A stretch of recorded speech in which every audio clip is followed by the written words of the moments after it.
Okay, thank you very much for that introduction, Emily. Much appreciated. And thanks to everyone for coming along for the ride today to talk a little bit about accessible design. I'm going to go ahead and share my screen here real quickly. Okay, everyone should be seeing a slide deck. Feel free to give a thumbs up if you are seeing that. There we go. Looks good. So I will give a real quick heads up to everyone who is coming along for the ride today. This is a presentation that I have given to certain academic departments and other places over the past few weeks. And typically the presentation is about 20 to 30 minutes long. So just so you're aware, we may wrap early today. It kind of depends on where we go. Typically, people don't complain when a presentation wraps up a little bit ahead of time, but just wanted to make you all aware of that. And in Emily's notes, she mentioned getting consent before taking any photos or taking any screenshots.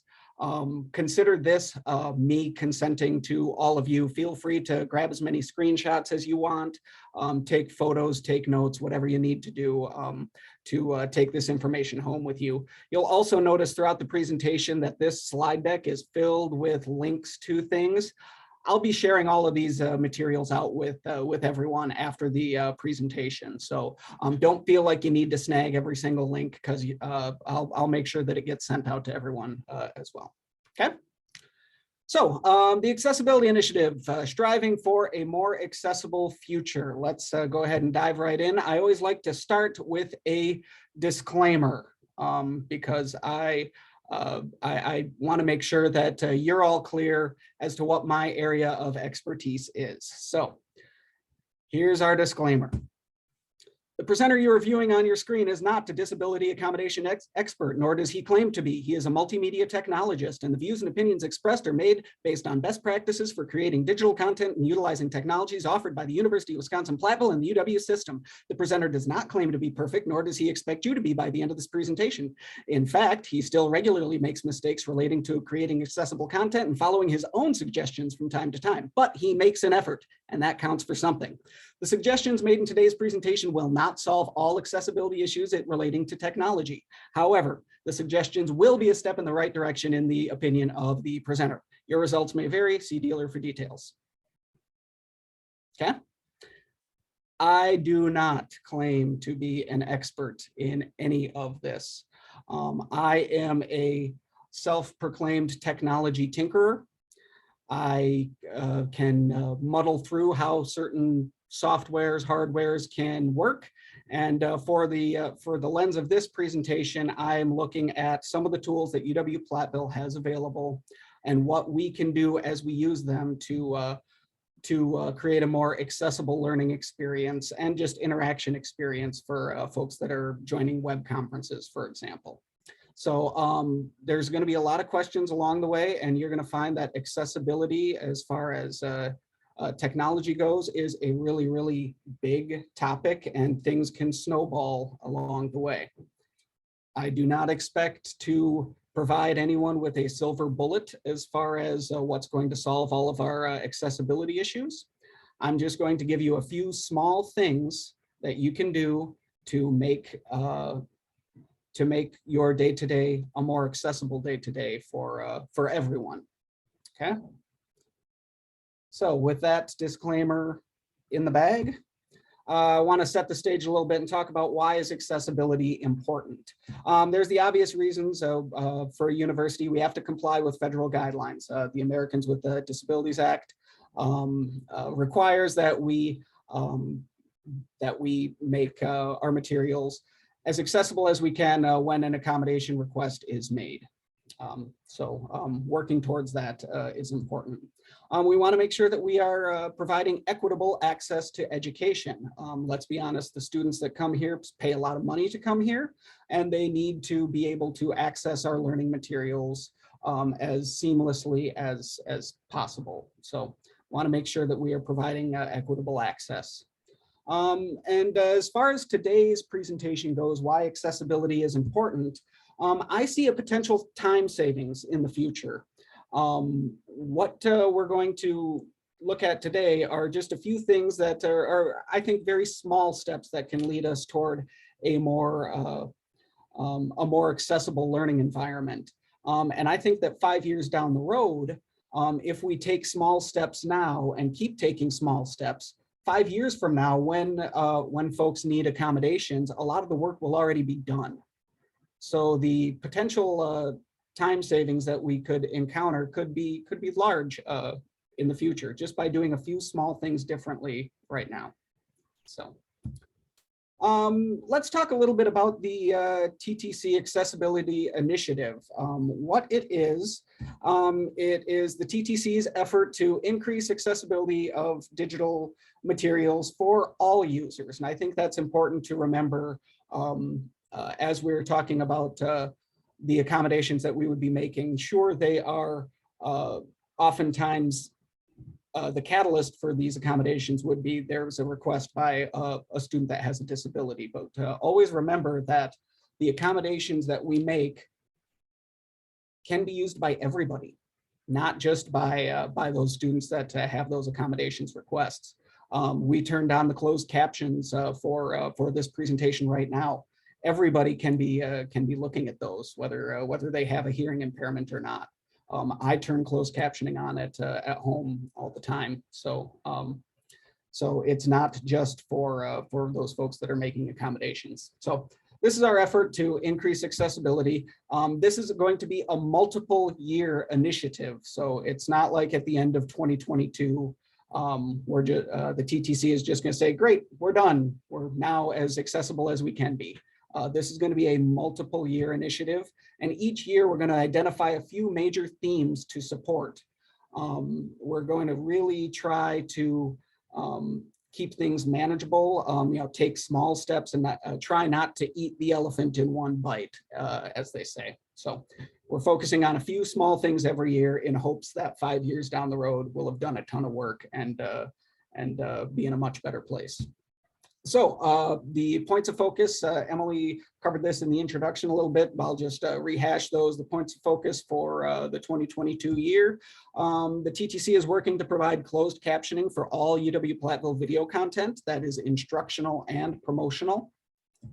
We are working to make sure that there's alternative text for images used in all of our Canvas courses. And we're providing guidance for adding alternative text to other platforms as well. And we are promoting hosting accessible web conferences, following some best practices to make sure that our web conferences are as accessible as they can be. So I want to spend a little bit of time diving into each of those focal points before we open it up for questions. Oh, and by the way, if anyone has any questions along the way, there's no need to hold those for the end. Feel free to unmute yourself and ask away, or pop something in the chat. I know we've got a couple people watching the chat window. I've got it open over here as well. So if you want to ask a question before the end of the presentation, by all means, hop on in. So as far as closed captioning goes, the TTC is working to provide captioning services for all UW-Platteville video content that's hosted on Kaltura Media Space. That's the UW Systems media repository that we have available for all instructional videos. Promotional videos can be placed there as well. So if you have video content on Kaltura Media Space and you want it captioned, the TTC will do it for you. What's even better, those captioning services through the TTC are going to be free of charge. I know we're in a real tight budget situation right now. We have allocated some resources to do the captioning work without having to pass those expenses on to departments.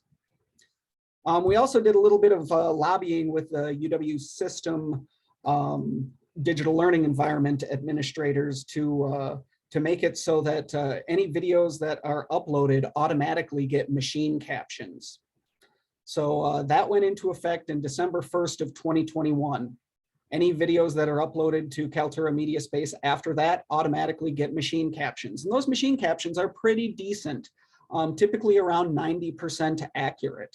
So just making that lobbying that the TTC did to make those automatic was a big step in the right direction for our university to make sure that, that those captions are there. If there's old videos that were uploaded prior to December 1st of 2021, we have developed a process where you can request captioning services for those videos. Okay, so let's back up a little bit. I'll show you Kaltura Media Space because there may be some folks out there who are unfamiliar with that tool. I'm going to go ahead and click the Kaltura My Media or Media Space link. And that brings you to this website right here. And I'll go ahead and copy this URL and put it in the chat for everyone. You can go ahead and bookmark that or just keep it handy. Or like I said, I'll be sharing this slide deck out afterwards. So when you come to this link, I'm already logged in. For most of you folks up in the upper right-hand corner here, this would probably say guest. You would just click down on guest and hit login. You'll log in with your UW-Platt username and email address. Okay. So then you can add any videos to the media space by using this add new button. You can upload files that are stored locally on your computer. You can do a webcam recording if you want to do something live and have it upload automatically to this media space. Or for departments out there that are using other video storage platforms like YouTube, you can link to a YouTube video as well. So you would just select a, we'll do a YouTube video real quickly here, agree to the terms and conditions. And then there's just a place to put a link to a YouTube video. These have to be public YouTube videos to have them be embedded into the media space. Yeah. So that's a little bit about Kaltura Media Space. So that would be step one if you want the TTC to provide captioning services for you, would just get your videos over into Kaltura Media Space. And then you would fill out this captioning request form. And I'll launch that and show it to everybody real quickly. In this request form, we have instructions that, like I just covered, to place that your videos in Kaltura My Media. There is one more step. You have to add this captioning group as co-editor for your video once it's uploaded to My Media. Okay, and there's instructions on this form as to how to do that as well. That basically grants the TTC access to do the captioning work for you. So then you fill out this real quick form: name, email address, department area. We have a question in here: is your captioning request associated with an accommodations request of verified individualized service and accommodations, or a visa, as it's called? We only ask that just to help us kind of prioritize the workload. If a captioning request is associated with a visa that is taking place right now, we give those requests priority over requests that are just us working ahead. Question as to how soon you are hoping to have your captions provided. And then we have places to provide the names of the videos that you're asking for captioning services for. You can request up to 5 videos with one request. So that's a little bit about the form that you fill out. So basically, if you want the TTC to do the captioning work for you, upload your videos to MediaSpace, add the captioning group as a co-editor, and fill out that request form. That's for videos uploaded prior to December 1st, 2021, or videos that need to be fully accurate. If you have a student who has an accommodation that would require videos to be captioned, sometimes those machine captions aren't going to be accurate enough. So if you have a student that has that accommodation request, by all means, send those videos to us, and we will go through the machine captions and make sure that they're fully accurate. Okay, so that's closed captioning. Alternative text. I'll give a little definition of alternative text just so everyone is on the same page as to what it is. Alternative text, it's sometimes called alt text, and it's basically a written description of visual content. And alt text is read aloud by a screen reader, so that folks with visual impairments can get a sense of what that visual content is trying to communicate. Okay, so with this slide right here, we see a photo of, it's actually a screen capture of a dialog box. The alternative text, as you can see right in that dialog box, says a photograph of a TX100 custom communications, most popular GSM ready mobile phone. Okay, so the alternative text would just provide a description of what the photo is so that people that can't see the photo understand what information you're trying to convey. And the TTC is working to provide alt text assistance for any existing Canvas content that is out there.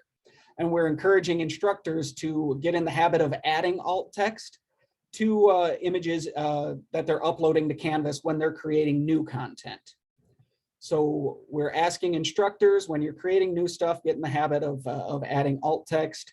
When, for the backlog of content that's already on Canvas, we've developed a request form that I'll show you in just a moment that instructors can fill out. They can turn that Canvas content over to us, and we will work on the alt text for you. Okay, and again, that's free of charge. We've set aside some student labor money to have students work on that for you. Okay. So a little bit of an overview of what the do's and don'ts of alt text would be. Alt text should be brief. Canvas actually has a limit of 150 characters for your alt text. And alt text should describe the information that you're trying to convey with an image, not just the image itself. So a good example of that would be, let's say you're teaching a science course and you're learning about levers. You may choose to upload a photo of a teeter-totter to serve as an example of what a lever is. The alt text for that image should relate to levers, not just to a teeter-totter. So if your alt text is a photo of a teeter-totter, that's not enough information to make sense in the context of what you're trying to teach. But if you go a little bit further and say a photo of a teeter-totter, the pivot point is in the middle. This is an example of a lever that would make more sense to the learner. Okay. Few things that alt text should not be. It should not just be a file name, because obviously, lever.jpg does not do a lot to describe an image to someone who can't see it. And your alt text should not repeat what's already in an image's caption. So if you are working, let's say you're designing a website and you have a photo with a caption underneath it, the alt text for that photo shouldn't just repeat what that caption is. When a screen reader reads the alt text, it will then go on to read that caption, and basically it's repeating information. Okay. And it's important to note that not every image requires alt text. If you are using an image that is solely decorative and does not necessarily supplement the learning material that you're presenting, then that image should not have alt text. Some platforms will have a decorative image checkbox that you can tick, and other images they don't have that, but you just leave the alt text field blank.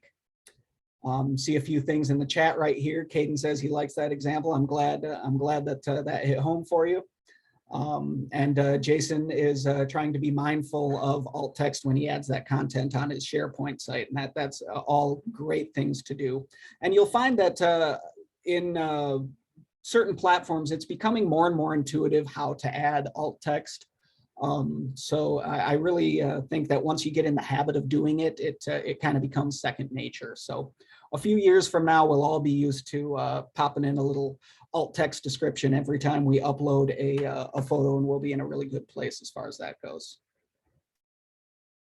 So, we have some really detailed alt text guidance available on the TTC SharePoint page. I'll go ahead and pull that up right here. A colleague of mine, Bruna Palucci-Addison, has been co-leading this accessibility initiative with me, and she's created this great alt text SharePoint site that describes what alt text is, why you need to have it, some really great tips to write good alt text. It's really an art form, and here's another example of an image and of what would be some good alt text for that image. So, you know, we see the 3 states of matter: gas, liquid, and solid. Good alt text would be arrangement of molecules in a gas, liquid, and a solid. Some bad alt text would be, again, you know, the file name or a citation as far as where you source that image. That's not what the alt text should be. So I'll share that. That link will be in with the rest of the materials that I'll be sharing out after the presentation. I would encourage you to spend some time going through it and kind of really understand what alt text should and should not be, because it really does take a little bit of practice, but the more you do it, the easier it gets. So let's talk a little bit about accessible web meetings. We are promoting following best practices for accessibility in all web meetings, regardless of the platform. Obviously, Zoom is the preferred platform of UW system, but a lot of the best practices that we're promoting are applicable whether you use Zoom, Teams, WebEx, Skype. Does anybody use Skype anymore, or am I just showing my age and acting like it's still 2010? I don't even know if Skype is a thing anymore, but no matter what your web meeting platform of choice is, these best practices should apply. And the main priority, we already took care of it with today's presentation: enabling live transcripts at the beginning of every web meeting. It is such a good habit to get into, and it really goes a long way to make your web meeting more accessible. And I want to take a minute just to walk everyone through how to enable those live transcripts within your Zoom account, because it doesn't, live transcripts aren't available within your meeting by default. There is a one-time hoop that you have to jump through. So feel free to kind of click along with me. To make live transcripts available, you need to go to wisconsin-edu.zoom.us. I'll go ahead and open that. Oh, looks like I made an error putting my hyperlink in there, so I'll just browse to it in a web browser. wisconsin-edu.zoom.us, and you're going to come down to sign in to configure your account. Jump through all the typical hoops, log in with your username and password. Then you're going to come over on the left here. It'll be the 1, 2, 3, 4, 5, 6th option down. We have a settings menu. Go ahead and click that. And then we've got some tabs along the top: meeting, recording, audio conferencing, collaboration devices, and Zoom apps. Make sure you're in the meeting tab. And the 4th option below that is in meeting advanced. And within that menu, you'll find an option for closed captioning. And you need to tick this checkbox to the right to allow those live transcripts to be turned on and off anytime you're hosting a meeting. And I advise people just to turn on all 3 checkboxes that come along with that. We allow the use of a caption API token to integrate a third-party captioning services. Basically, you could hire a company to do your live transcripts for you to make sure they're 100% accurate beyond the machine captions. We typically don't use that, but you can go ahead and turn it on. You can allow a live transcription service to transcribe automatically. Those are the machine captions that we have turned on right now. And you can allow users to view the full transcript of that in the in-meeting side panel. I see that Kate has a question. Kate, go ahead and ask away. This is super informative and helpful, and I really appreciate all this information. Admittedly, I've never done live transcripts or anything along this line before. So some of the meetings that I am in or that I run are pretty confidential. I'm thinking about like our behavioral intervention team or some other groups. And if I were to enable the closed captioning, I'm wondering where those transcripts then live. Are they archived somewhere? Do I have the ability to just delete them? They are archived on the Zoom website within our wisconsin-edu.zoom.us web portal. So Zoom archives them. I will follow up on whether we have the ability to delete those automatically or manually right after or not, because that question has come up and I haven't gotten a great answer to that yet. So I am going to make a note to follow up on that. Okay. So because yeah, that has been asked. Some things are very confidential. It might not be a bad habit to get into when you are enabling those live transcripts. Just to ask the other participants in your meeting, hey, is it okay if I turn the live transcripts on? Just a moment, I'll scribble that down. Awesome. Really appreciate that, Tyler. Thank you so much. You are welcome. Where are live transcripts? Saved. And how to delete. Yeah. And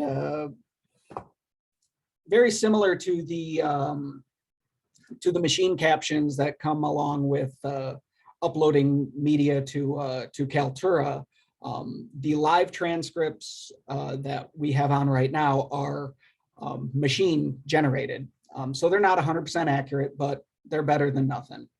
And I wouldn't let the fact that the live transcripts aren't 100% accurate stop you from turning them on.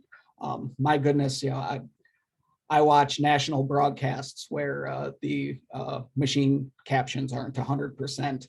I think I was watching the NFC Championship and I had live transcripts on, and those weren't 100% accurate. My goodness, this is a Fox television broadcast that's being watched by millions of people. It's better than nothing. So, and likewise with those machine transcripts not being 100%, if you're doing a recording for a meeting that's going to be rewatched by other people, much like this one, if you take that Zoom recording and you upload it to Kaltura My Media and you want to get those transcripts all the way to 100% accurate, you can fill out a captioning request, and the TTC will take care of that for you. So we will absolutely work to make sure that our captions are as accurate as possible for accommodation requests. So just getting in there and turning that on is such a big step. And I see another comment from Caden that says, Emily and I have found live captions are pretty great so far when we've hosted trainings programs. Yeah, they're not perfect, but they're very useful. A lot of it has to do with the quality of the microphone and just how well the speaker is enunciating. So I'm sure the captions aren't 100% for me right now as I stumble all over my words. So, but it's a step in the right direction. So beyond just turning on those live transcripts, we have created a best practices guide. I'll go ahead and launch that real quick. This is on our SharePoint site as well. That has some best practices for anyone to follow anytime they're hosting a web conference. Things to do before your meeting, things like sharing out the materials that you're going to be presenting in advance, including an accommodation statement in your meeting invitations, along with some sample text that you're able to copy and paste into all of your meeting invites. Just a lot of things beyond just turning on those live transcripts that if you're really going for the high score as far as, accessible web conferences, take a look at this PDF and try to implement some of these things that are outlined. So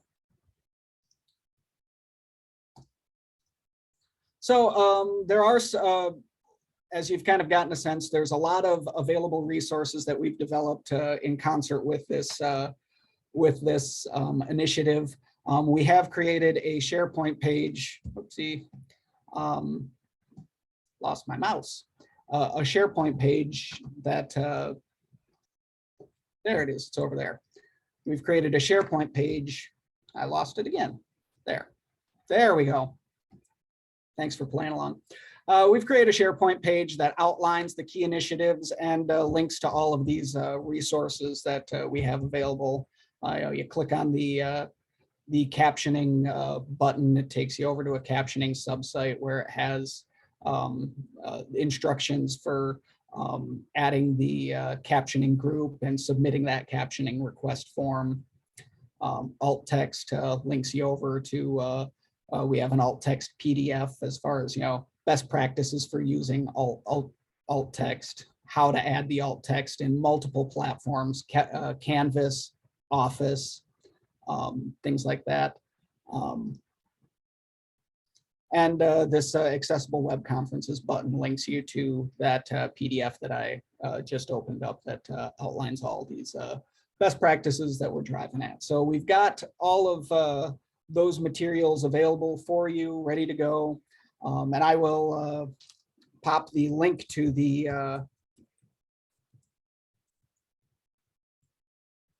that SharePoint site into the chat right now. At least I think that's the link. Let me double check that.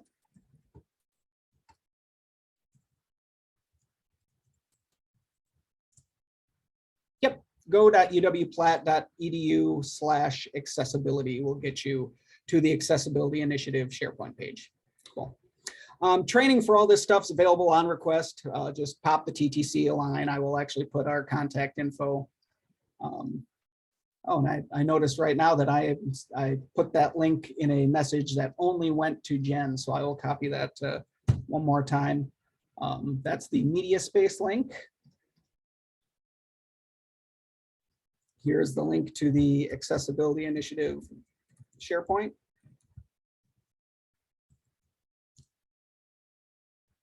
Like I said, training is available for all of these technical processes. All you have to do is send an email to ttchelp@uwplatt.edu and we'll get you connected with a technician that will work one-on-one with you to make sure that that you're all squared away. All those things are over in the chat right now, and I'll share those out after the meeting as well. So just to summarize, what can the TTC do for you right now? We can caption your videos, get those captions to 100% accurate. All you have to do is fill out a caption request, add us to the video as a co-editor, and we'll take it from there. We can provide guidance to enable live transcripts in your web meetings and give you other best practices for web meetings as well. And we can work to help you add alt text to images in existing Canvas course content. Those are just 3 things that we're able to take off of your plate to help us as a university get to a more accessible place. So any questions at this point? I do have one more point that I want to make, but I want to open things up to questions before we go too much further. I'll kind of shrink down my screen so I can see y'all. Move you over there. Just as a reminder to folks, you can raise your hand, unmute yourself, put a question in the chat.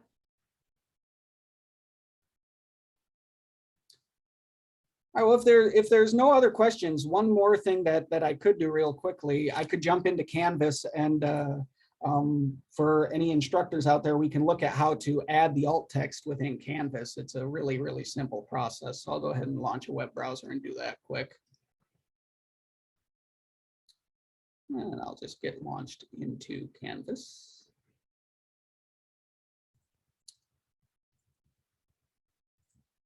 I'll come down into this little test course that I have here that's not published. And I'll take a look at part of a module that I have already created. And I'm going to go ahead and edit this, edit the content right here. You'll see I have a photo embedded in the content right here. I'm just going to click on that, and you see an image options button pops up. I'm going to hit that image options, and to the right, it'll pop out this dialog box where you can add your alt text right here. You see I have written a signpost with arrows pointing in various directions, one marked wrong, one marked right, one it depends. And remember at the beginning I said that I still make mistakes myself. That's actually not great alt text for this image, because this would actually be an image that doesn't need alt text. This is just a little visual flavor. It doesn't actually impact the content of this module. So I would actually mark this as decorative and hit done. So that's how to add alt text to images in Canvas that are already there. If you were to upload a new image, I'll go ahead and do that right now within our rich text editor. I'll just hit the image embed button, and I will upload an image. And you'll see that you can browse to an image on your computer to upload that image. And then there's a field right down here that allows you to put in your alt text or mark this image as decorative. So if you're creating content in Canvas, just get used to putting that alt text in or marking the image as decorative if it is truly just eye candy, and we'll be good to go there. I could also real quickly open up something in Microsoft Word, and we could look at adding the alt text there. Let me see if I can find a document that may have some image content in it. Actually, I could just insert an image. I'll grab a photo from my computer real quickly to pop into this this document, picture from file. That's what I want.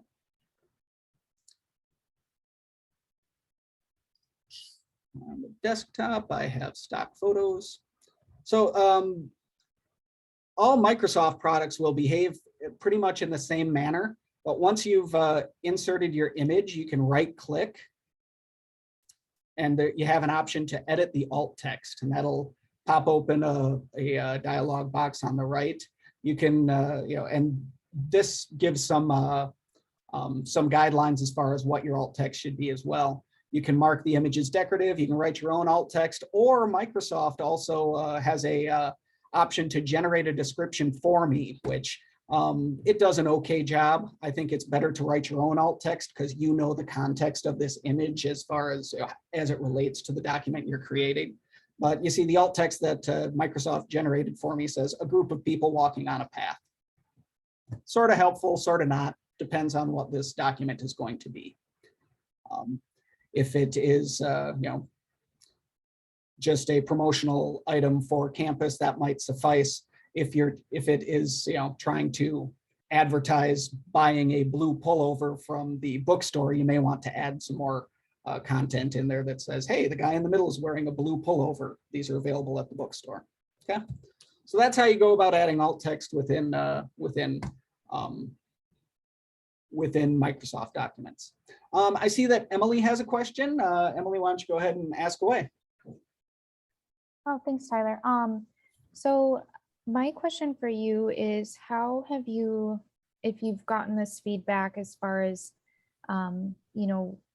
this work feeling maybe cumbersome in addition to other expectations that we have to prepare for courses or meetings, how do you reframe that for people about this feeling like additional or burdensome work on top of what we're already doing?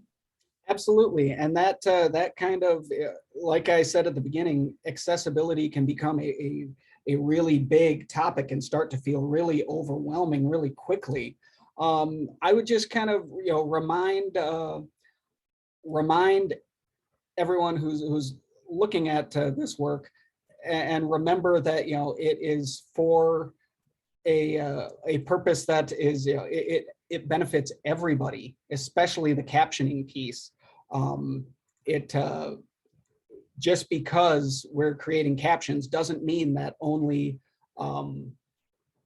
doesn't mean that only folks with hearing impairments benefit from that. It benefits our student body as a whole. So getting in the habit of, for example, turning on those live captions, not only does that benefit students with hearing disabilities, it benefits users who are sitting in a crowded office and are trying to follow along with a web conference while people in the cubicle next door are having a conversation. It makes it easier to follow along with that.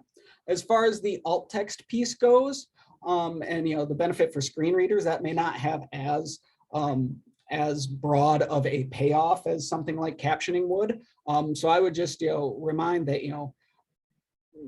the potential time savings that there will be if that accommodation request were to come down the pipe later on. It is really it may seem like more work now, but it could lead to less work later. And typically when those accommodation requests come in, it's right at the beginning of the semester when there's a lot of other things going on at the same time. So it's kind of like a diet almost. You need to change it. Just changing a few small things now could pay off a couple years from now when you've reached a really, really lofty goal. Yeah, just kind of reframing it as remembering the benefit to the students and the benefit to the greater good and the potential time savings that we would see. We have gotten feedback that this is a lot to ask. Our original ask with the alt text piece was for instructors to do all of it on their own. And the feedback that we got led to us looking internally and saying, okay, how can we take some of that alt text work and do it ourselves as well? So for those of us, there may be some people in here who have heard this presentation before and thought, boy, that's changed since the last time I heard that presentation. It's because of feedback like that we as a TTC looked internally and said, what more can we do to take that work off of people's plates and still advance the mission of a more accessible university? So long-winded answer. Did that sort of answer the question? And what we're, remember, this is a multi-year initiative. We are looking at, my hope is to continue the services that we're going to offer as it relates to these 3 focal points for all of the years of the initiative. And we are looking at other topics for future years as far as the accessibility initiative goes. And if anybody has any input that they would like to share as far as what other things we should be focusing on, I'm all ears, send it my way. It's not uncommon that after a presentation like this, I get an email that says, hey, have you thought about, best practices for designing for color blindness, or, formatting tables, which is a whole nother animal in and of itself. So if you have feedback, especially for folks who are teaching classes, if you want to share, what are some of the more common accessibility or accommodation requests that you're getting that that maybe the TTC could look at, taking some of that work off of an instructor's plate, by all means, send it our way, because we're just in the initial planning phases of what our focal points for 2023 are going to be. My hope is that we can kind of get the word out about the 2022 focal points right now, give instructors the summer to kind of work on those things and stew on them, implement those things in the fall semester, and then we come back in the spring of 2023 with a new slate of things that we can focus on and services that we can provide. So I think too, Tyler, you probably know this, but like looking at going to colleges with my kids right now, I'm noticing the institutions who do a good job with this on their website or, in their materials or talk about that. So, I mean, you can tie it back to the whole recruiting thing too, if that's something that, works for folks. Yeah, definitely. Yeah, and I just wanted to jump in quick and say thank you, Tyler. I've been to a couple of your presentations on this, and I just really appreciate the TTC's willingness to take that feedback and find those answers and stuff as they come up. I think sometimes folks are afraid to come forward and with concerns that they have or apprehensiveness, but I really appreciated how you've all taken those requests and found really constructive solutions. And also, I think as part of a reframe that's helped, I think me and Emily, when we were all pivoting to virtual stuff and we were learning about accessible practices, we by no means get it perfect, and we're still working on those things too. But I think looking at checklists like you all have provided, we try to look for those low-hanging fruit, like those things what are things that we can start incorporating and changing instead of going through the entire checklist and making sure we get every piece, because that's overwhelming. Just like you said with the dieting, it's just like if you try to like change cold turkey and do it all at once, it's not going to be as sustainable or effective. Yeah, and it gets huge, especially like with the alt text. And remember what we're focusing on with this initiative is alt text as it relates to images in Canvas right now. So I shared with this group because I think that we have an audience that is that there's a lot of non-instructional staff in. So I went ahead and shared the process for creating for like Word documents and things that are outside of Canvas, just because you might encounter those a little bit more than things that are inside of Canvas. But really all I'm focusing on right now is that inside of Canvas stuff. And if we can get that taken care of, then it becomes a lot easier to get into that habit as you're creating PowerPoints and Word documents and things like that. So as I know, I got some feedback after one of our presentations. Someone said, I'm not going through all of my PowerPoints and adding those and adding alt text to all those because there's hundreds of them. And my response was, well, I'm not asking you to. So that may be something that we look at in a future initiative is, how can we take that workload off of people's plates as far as, making our existing Word documents more accessible for viewers. So Kate, I see you've got your hand up. I know you said we'd probably get out early and then I came. My bad. No, that's my fault.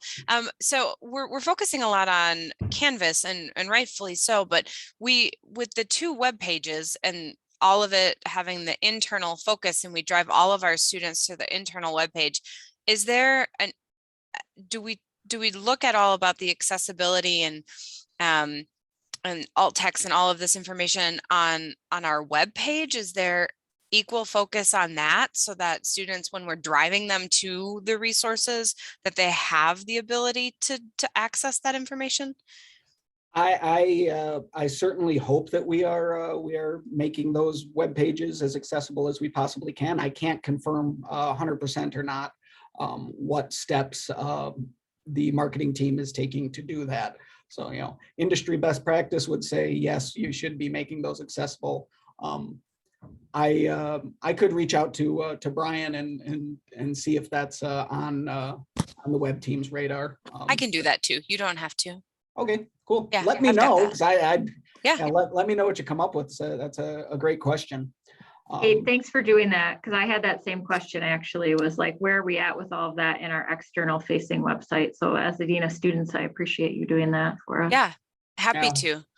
Well, and Molly, your point about you're noticing that on other institutions' websites, that made me think, well, all of my stuff is behind a password and a username as far as SharePoint goes. So what could I do to make my materials more accessible to people that aren't internal to UW-Platteville? That's on my radar now. So yeah, and we have a young friend who just went to UW-Milwaukee who's very low vision, and I was just thinking about part of the reason she went there was because their website was so much more accessible for her. So it just made her realize they were going to do that throughout the university, Mm-hmm. So yeah, we're just not thinking about that, I think, in some of those external facing pieces. Yeah, well, and as we work to change our habits, a few years from now, we'll be able to, my hope is that we'll be able to say, yeah, we're already very accessible, and it makes us a more attractive institution to enroll at. So, there could be some recruitment benefits as well. So I see we've got 3 minutes left. Does anyone have any final questions before I leave you with my final thought?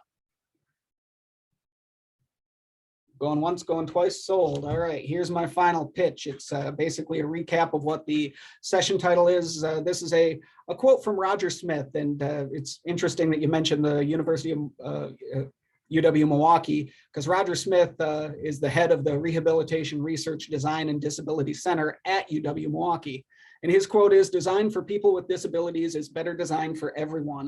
And if you stop and think about it, it really is. And there are so many things that every place does that make facilities more accessible to folks with disabilities that have such a broad benefit beyond that main audience. Think about every single building on this campus has a wheelchair ramp. The majority of people that use that ramp probably aren't using a wheelchair, but they use it anyway because it's there and it makes it easier to get into and out of the building. Every doorway has a button that you can press that will automatically open that door. And it's there to make the building accessible, but you know, it's not just folks in wheelchairs that are using it. Every single delivery person that's bringing a dolly of Coke into the student center is going to use that button as well. So if we take that same approach with all of our technology, the benefits go far beyond those accommodation requests. They really do benefit every single person that interacts with our technology. So design for people with disabilities truly is better design for everybody. So with that, I thank you very much for your time and your attention, and I will be sharing all of these materials and more out with you in the next couple of days. Thank you very much. Hey, Tyler. Thanks everyone for being here, and hope you join us for tonight's session at 6 p.m.